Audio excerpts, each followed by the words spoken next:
గత 5 ఏళ్ల పాటు అదే వ్యక్తిత్వాల హననాలు, అదే కుటుంబ సభ్యుల్ని మహిళలను బయటికి తీసుకొచ్చి లాగి మాట్లాడాలు, అధికారంలో ఉన్నప్పుడు అదే చేశారు, అధికారం పోయాక కూడా అదే చేస్తున్నారు. వైసీపీ వాళ్ళ బుద్ధి మారదా? ఇంకా మీడియా ముందుకు వచ్చినప్పుడు మీరు పాలసీల పరంగా విమర్శించండి, శాఖల పరంగా దానిలో జరిగినట్టు అభివృద్ధి పరంగా లోటుపాట్ల పరంగా డిబేట్లు చేయండి. పవన్ కళ్యాణ్ గారి గురించి మాట్లాడాలన్నా లేదా కూటమి గవర్నమెంట్ గురించి మాట్లాడాలన్నా ఖచ్చితంగా మీరు చేసింది, చేయాల్సింది, ఇప్పుడు జరుగుతుంది, జరగాల్సింది వీటి గురించి క్వశ్చన్ చేయండి.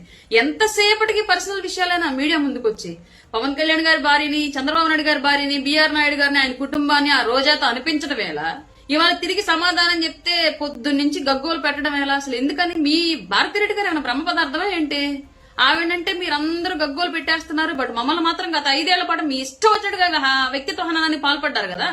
మా వ్యక్తిగతంగా ఎంత డ్యామేజ్ చేయడానికి ట్రై చేశారు మీరు. డబ్బులు పెట్టి మరి పేటిఎం బ్యాచ్ ని క్రియేట్ చేసి మరి మా ఫోటోలు మార్ఫింగ్లు ఎక్కడెక్కడ అడ్డమైనటువంటి సైట్ల నుంచి డౌన్లోడ్ చేసి వాళ్ళకి మా ఫేస్లను డౌన్లోడ్ బాగా అతికించేసి మార్ఫింగ్లు చేసి ట్రోలింగ్లు చేసి మాకు వ్యక్తిగతంగా అడ్డమైనటువంటి సంబంధాలను అంటగట్టి పెళ్లిళ్లు చేసి రికార్డింగ్ డాన్సులు అని చెప్పేసి ఇలా రకరకాలుగా మమ్మల్ని అన్ని రకాలుగా వ్యక్తిత్వ హననాలకు పాల్పడ్డారు కదా. ఆ రోజు మేము ఆడాలని గుర్తురాలేదా?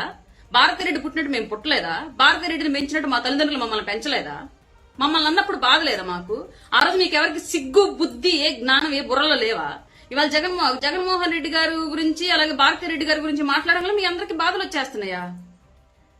సుభాషిణి గారు మాట్లాడిన దాన్ని మేము ఎంకరేజ్ చేయం. మా నాయకుడు ఎట్టి పరిస్థితులను ఎంకరేజ్ చేయరు. పవన్ కళ్యాణ్ గారు ఎప్పుడు కూడా మహిళలను దూషించడానికి ఎంకరేజ్ చేయరు 100%. కానీ ఆవిడ మాట్లాడింది మీకు 100% కుక్కకాటు చెప్పుదప్పులాగా ఉంది. మీ విషయంలో మాత్రం 100% కరెక్ట్. మాట్లాడింది మీ విధానం, మీ విషయాన్ని కంపేర్ చేస్తే 100% మీకు అలాగే సమాధానం చెప్పాలి.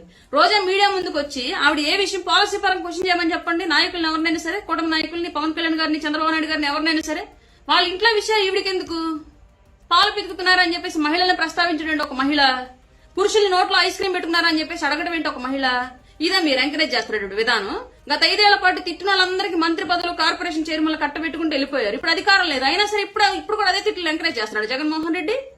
జగన్మోహన్ రెడ్డి చేసిన పవన్ కళ్యాణ్ గారు చేయరు, గుర్తుపెట్టుకోండి. పవన్ కళ్యాణ్ గారు రాజకీయంలోకి మహిళలను తీసుకొచ్చి మాట్లాడడం అనే విషయాన్ని ఎట్టి పరిస్థితులను ఎంకరేజ్ చేయరు. నాతో ఎన్నో సందర్భాలు డిస్కషన్ చేశారు ఆ విషయం. ఇంకొకసారి వైసీపీ వాళ్ళు మళ్ళీ గుర్తుపెట్టుకోవాల్సిన విషయం ఏంటి అంటే, జగన్మోహన్ రెడ్డి యొక్క under control, Jaganmohan Reddy training లో రోజా లాంటి సోకాల్డ్ నాయకులు, నాయకురాళ్ళంతా కూడా తిట్టడాన్నే ఒక ఎలిజిబిలిటీగా క్రియేట్ చేసుకుని రాజకీయాలు కొనసాగుతున్నారేమో గానీ జనసేన పార్టీలో పవన్ కళ్యాణ్ గారు ఆ విషయాన్ని ఎంకరేజ్ చేయరు. ఆ విషయాన్ని గుర్తుపెట్టుకోవాలి ప్రతి ఒక్కళ్ళు. మీడియా ముందుకు వచ్చినప్పుడు చేసినటువంటి పని గురించి క్వశ్చన్ చేయండి, రాజకీయాల గురించి క్వశ్చన్ చేయండి, పాలసీల పరంగా డిబేట్కి రండి. వ్యక్తిగత జీవితాల జోలికి వెళ్ళకండి. వెళ్తే ఇలాగే పడతాయి. కుక్క కాటుకు చెప్పు దెబ్బ అన్నట్లుగా ఇట్లాగే చెప్పు దెబ్బలు పడతాయి వైసీపీ వాళ్ళకి. ఇప్పుడైనా సరే గుర్తుపెట్టుకోండి. మహిళల జోలికి వెళ్లి వ్యక్తిత్వ హననాలకు పాల్పడి విపరీతమైన మార్ఫింగ్లు, ట్రోలింగ్లు చేసి అదే పెద్దంగా ఏదో సాధించేసాం అన్నట్టుగా ఫీల్ అవడం వైసీపీ నాయకులు ఎక్కడైనా మానుకోండి. 5 ఏళ్ల పాటు మీరు చేసినట్టు ఈ జుగుప్సాకరమైన వ్యవహార శైలి నచ్చకే మిమ్మల్ని ఆంధ్ర రాష్ట్ర ప్రజలు కనీసం ప్రతిపక్షం కూడా ఇవ్వకుండా పక్కన కూర్చోబెట్టారు. ఇప్పటికైనా మీరు రియలైజ్ అవ్వకపోతే అసలు పూర్తిగా రాజకీయ ముఖ చిత్రం నుంచి వైసీపీ పార్టీని దాన్ని తుడిచిపెట్టేస్తారు, గుర్తుపెట్టుకోండి. సిగ్గుండాలి. మనం నీతులు చెప్పాలి అంటే ఫస్ట్ మనం పాటించాలి. వైసీపీ వాళ్ళకి అది లేదు. మీరు చేస్తే పూజ, ఎదురోళ్ళు చేస్తే చాతపడని చెప్పేసి చెప్పుకోవడం మానేయండి.